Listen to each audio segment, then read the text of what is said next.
नमस्कार दोस्तों, हम बात करने वाले हैं चतुर्थ श्रेणी कर्मचारी सीधी भर्ती जो एग्जाम और उसके सिलेबस के बारे में। साथ ही हम बात करने वाले हैं आवेदन करने पर कितनी फीस लगने वाली है और आवेदन प्रक्रिया कहां से, कब से, किस तारीख से स्टार्ट हो गई है, कब तक इसके एग्जाम फॉर्म भरने वाले हैं, लास्ट तारीख क्या होगी। और साथ ही हम बात करेंगे क्या नेगेटिव मार्किंग होने वाली है और पेपर आएगा तो कितने नंबर का आएगा, कितने क्वेश्चन होंगे इस पेपर में। ठीक है, तो इसके पूरे सिलेबस के बारे में आज हम इस वीडियो में देखने वाले हैं। और इस चतुर्थ श्रेणी कर्मचारी के इस वीडियो के अलावा आपको कोई डाउट नहीं रहेगा कि आखिर आपको आवेदन करना चाहिए है या नहीं करना चाहिए। तो सबसे पहले हम चतुर्थ श्रेणी कर्मचारी में हम बात कर लेते हैं क्वालिफिकेशन की। तो क्वालिफिकेशन कितनी रहने वाली है? जो भी कैंडिडेट हैं वो अगर 10वीं पास है और उसकी आयु 18 वर्ष से अधिक है तो वो आवेदन कर सकता है। मैक्सिमम एज 40 है, लेकिन अगर महिला और SC ST कैटेगरी में छूट की बात करें तो 5 साल की एक्स्ट्रा छूट मिल जाती है, तो 45 साल तक का यहाँ पर आवेदन कर सकते हैं। अब बात कर लेते हैं, सबसे पहले हम बात करते हैं कि इसका एग्जाम पैटर्न क्या रहता है। उसके बारे में हम अन्य जानकारी प्राप्त करने वाले हैं कि टाइम कितना रहने वाला है, क्वेश्चन कितना आएगा, नेगेटिव मार्किंग कितनी रहने वाली है, सब बारे में बात करते हैं। पहले हम बात करते हैं इसके पाठ्यक्रम की, यानी कि इसके सिलेबस की। सीधी सी बात करें तो इसमें 4 पॉइंट आपको मोटे मोटे दिखाई दे रहे हैं कि एक तो सामान्य हिंदी आने वाली है, सबसे बड़ा पार्ट है सामान्य हिंदी। 30 क्वेश्चन यहाँ पर हिंदी के आने वाले हैं, तो सबसे ज्यादा मार्क्स का जो है यहाँ पर वो है हिंदी। हिंदी के आपने 10वीं तक के जितने भी आपने क्वेश्चन करे हैं, यानी कि जितने तक का भी 10वीं तक आपने पढ़ा है हिंदी में, ग्रामर में, वो यहाँ पर आने वाला है। ग्रामर आपने सबने पढ़ी होगी 10वीं तक, अगर आपने कर रखा है तो 10वीं तक आपने पूरा ग्रामर आपने पढ़ा होगा, चाहे वो आपका संधि हो, समास हो, वर्ण हो, या फिर उपसर्ग हो, प्रत्यय हो, शुद्धि अशुद्धि हो, बहुत सारे आपने टॉपिक पढ़े हैं, वो सभी के टॉपिक यहाँ पर आने वाले हैं। यानी कि यहाँ पर 15 से 16-17 टॉपिक यहाँ पर हिंदी में है, वो आपको यहाँ पर वापस पढ़ने हैं, क्योंकि यहाँ पर सबसे ज्यादा वेटेज है हिंदी का। अगर आपने हिंदी पढ़ रखी है तो आपका यहाँ पर वेटेज जो ज्यादा है वो आप यहाँ पर नंबर इंक्रीज कर सकते हैं, बढ़ा सकते हैं अपने नंबरों को। बात करें दूसरे नंबर पे यहाँ पर अंग्रेजी की, तो अंग्रेजी में यहाँ पर क्वेश्चनों की संख्या रहने वाली है 15 क्वेश्चन आपके अंग्रेजी के पूछे जाएंगे। यानी कि इंग्लिश के आपने जो 10th लेवल तक का जो ग्रामर का पोर्शन पढ़ रखा है वही आपको रिवाइज करना है, सीधी सी बात है। तो यहाँ पर 15 वेटेज, यहाँ पर 15 क्वेश्चन जो आते हैं वो 15 क्वेश्चन किसके आएंगे? अंग्रेजी के आने वाले हैं। दूसरे हम बात करें सामान्य ज्ञान की, तो सामान्य ज्ञान से आपके ये 5-6 टॉपिक हैं, 6 टॉपिक हैं जो आपके यहाँ पर आने वाले हैं। पहला है भूगोल, यानी कि ज्योग्राफी, राजस्थान से संबंधित जो भी ज्योग्राफी के संबंधित क्वेश्चन आएंगे वो यहाँ पर आने वाले हैं। तो ज्योग्राफी के क्वेश्चन कितने आने वाले हैं? राजस्थान की ज्योग्राफी से 10 क्वेश्चन आने वाले हैं। इतिहास एवं कला संस्कृति से कितने क्वेश्चन आने वाले हैं? 10 क्वेश्चन आने वाले हैं। ठीक है, भारतीय एवं राजस्थान संविधान, यानी कि भारत के संबंध में, भारतीय संविधान का राजस्थान के संबंध में जो क्वेश्चन आएंगे वो आएंगे यहाँ पर 10 क्वेश्चन। टोटल मिलाकर यहाँ पर मोटी मोटी बात करें तो 10 क्वेश्चन भूगोल के हैं, 10 क्वेश्चन हैं आपके इतिहास के हैं, 10 क्वेश्चन यहाँ पर संविधान के हैं। तो ये आपको 30 क्वेश्चन, तो ये जीके के मोटे मोटे आपके जीके के क्वेश्चन बन जाते हैं 50 में से, टोटल 50 है। ठीक है, उसके बाद हम साइंस की बात करें तो 5 क्वेश्चन यहाँ पर 10th लेवल तक का यहाँ पर साइंस का 5 क्वेश्चन यहाँ पर बनने वाले हैं। तो 5 क्वेश्चन साइंस के बनने वाले हैं, जो अगर आपने पढ़ रखे हैं, कि अगर आपने 10th तक पढ़ रखा है तो आपको कुछ नहीं देखना, साइंस में 5 क्वेश्चन कहीं से बाहर नहीं जाएंगे। अगर आपने ऑल इन वन पढ़ रखा है या फिर आपने क्वेश्चन कर रखे हैं, अबसद वाले क्वेश्चन कर रखे हैं, पासबुकों के जो पीछे के क्वेश्चन 1 लाइनर क्वेश्चन आते हैं, उन्हीं में से कहीं भी बाहर नहीं जाने वाले ये 5 क्वेश्चन उन्हीं में से आएंगे। अगर उनको रिवाइज आपने कर लिया है तो ये आपके 5 क्वेश्चन राइट हो जाएंगे। यानी कि 8वीं 9वीं और 10वीं की पासबुक आप उठा के देख लीजिए कोई सी भी, और उसमें पीछे अबसद वाले जो क्वेश्चन है और 1 लाइनर क्वेश्चन है उनको पढ़ लीजिए, एक क्वेश्चन बाहर नहीं जाएगा, ये 5 की 5 क्वेश्चन आपके राइट हो जाएंगे अगर आपने इतना सा काम कर लिया तो। ठीक है, दूसरी हम बात करें कि यहाँ समसामयिक घटना, यानी कि 10 क्वेश्चन यहाँ पर समसामयिक घटना से पूछे जाते हैं। हाँ, आगामी जो परीक्षाएं हैं उसमें करंट का वेटेज ज्यादा रहता है, और यहाँ पर भी करंट का वेटेज 10 क्वेश्चन है, लेकिन यूं मान के चलिए 10 से 15-12 क्वेश्चन भी यहाँ पर आ सकते हैं। करंट में आपको यहाँ पर जो जीके हैं, संविधान है, इनके वेटेज से भी ये 10 क्वेश्चन नहीं है, ये यूं मान के चलिए 15 क्वेश्चन भी बन सकते हैं। ठीक है, तो करंट का वेटेज जैसे तो 10 क्वेश्चन है, लेकिन यहाँ 10 से 15 क्वेश्चन आपके करंट से पूछे जाते हैं सीधे सीधे।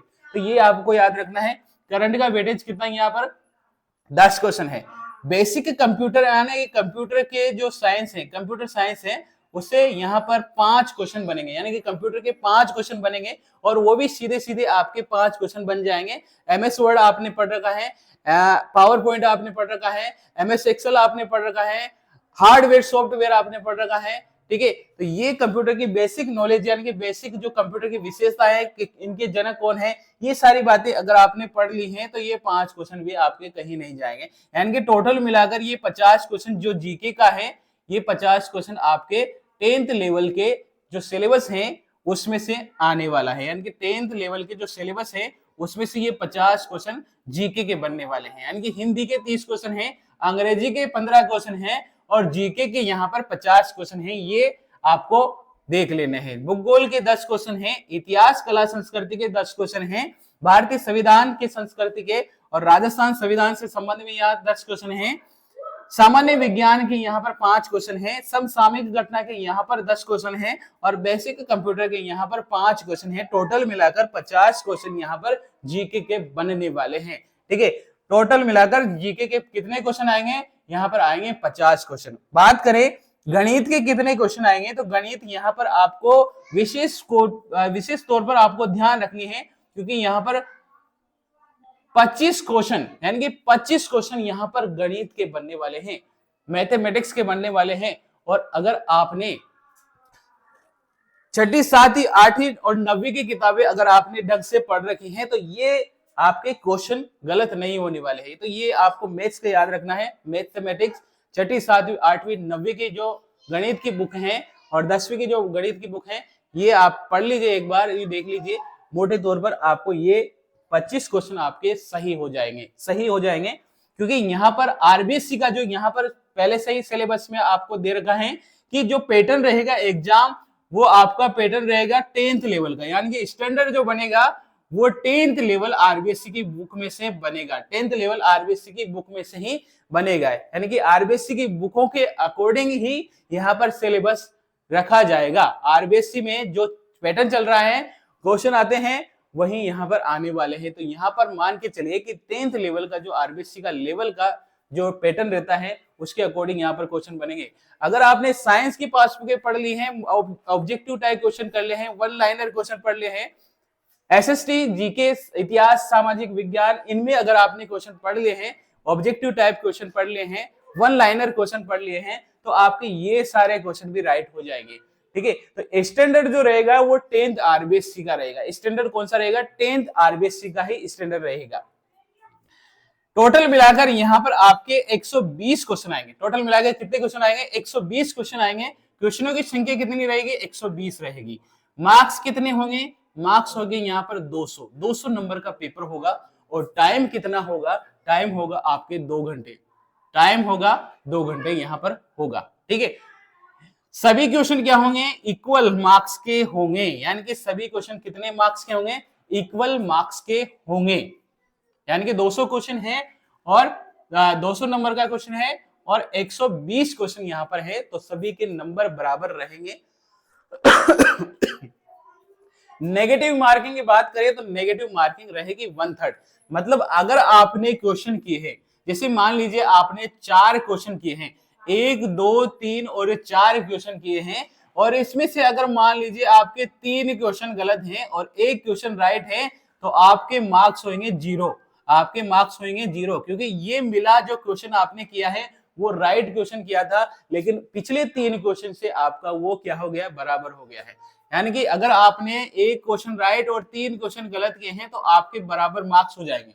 नेगेटिव मार्किंग कितनी रहेगी, 1/3 मार्क्स रहेंगे, यानी कि 0.33 यहाँ पर आपकी नेगेटिव मार्किंग रहेगी।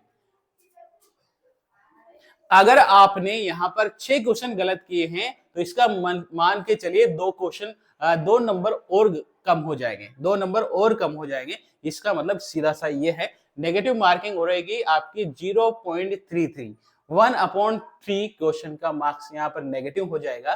ठीक है, अब आवेदन की बात करें तो आवेदन यहाँ पर प्रक्रिया शुरू हो चुके हैं। 21 तारीख से आवेदन प्रक्रिया शुरू हो चुकी है। 21 तारीख से फॉर्म भर चुके हैं, भरने लगे हैं।